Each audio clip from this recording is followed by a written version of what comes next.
بسم اللہ الرحمن الرحیم۔ میرے بہت محترم سامعین السلام علیکم، توجہ رکھیے گا۔ کتاب کا نام ہے غرر الحکام، صفحہ نمبر 450۔ قال علی علیہ السلام: الطاعۃ تعظیم الامامہ، اطاعت کرنا رہبری کی تعظیم ہے۔ بہت خوبصورت، بہت ہی خوبصورت کہ اگر ہم کسی کو اپنا راہبر مانتے ہیں، رہنما مانتے ہیں، تو کیسے پتہ چلے گا؟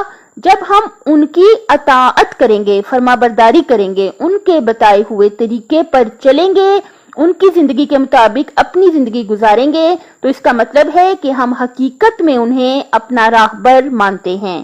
ظاہر سی بات ہے، بتانے کی ضرورت نہیں، ہمارے پیارے نبی حضرت محمد مصطفیٰ صلی اللہ علیہ وآلہ وسلم بے شک ہمارے راہبر و رہنما ہیں، ہمارے لیے اسوائے حسنہ ہیں، یعنی کہ جیسے انہوں نے زندگی گزاری، ہمیں چاہیے کہ اس بات کو سیکھیں، اس بات کو سمجھیں، اس بات کا علم حاصل کریں، اور جو کم از کم ہمیں پتا ہے، ہمیں یہ تو سب کو پتا ہے کہ وہ رحمت للعالمین ہیں، تمام جو عالمین ہیں ان کے لیے رحمت بنا کر بھیجے گئے، اور وہ بہت زیادہ اللہ تعالیٰ کے فرما بردار تھے، اللہ تعالیٰ کے بہت زیادہ عبادت گزار تھے۔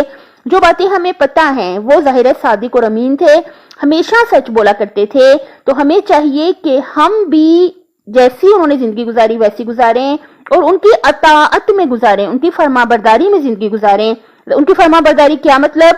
ظاہر ہے وہ ہم سے یہی چاہتے ہیں کہ ہم اللہ کی نافرمانی نہ کریں، لوگوں پر ظلم نہ کریں، وہ ہم سے ظاہر سی بات ہے یہی چاہتے ہیں کہ ہم اللہ تعالیٰ کے اطاعت گزار بن کر رہیں، اور اللہ تعالیٰ کی اطاعت کے طریقے انہوں نے ہی ہمیں بتائے ہیں، جیسے واجبات ہیں، نماز، روزہ، حج، زکوٰۃ، اور لوگوں پر ظلم نہ کرنا، لوگوں پر رحم کرنا۔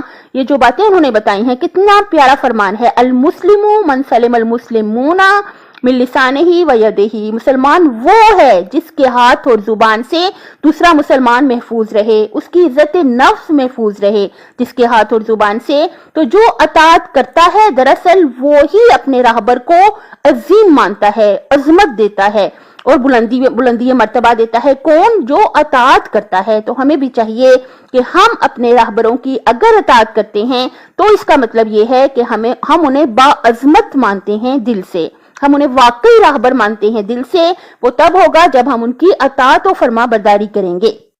اپنی صحت، آخرت اور خالق کی مخلوق کا خیال رکھیے گا۔ اللہ حافظ۔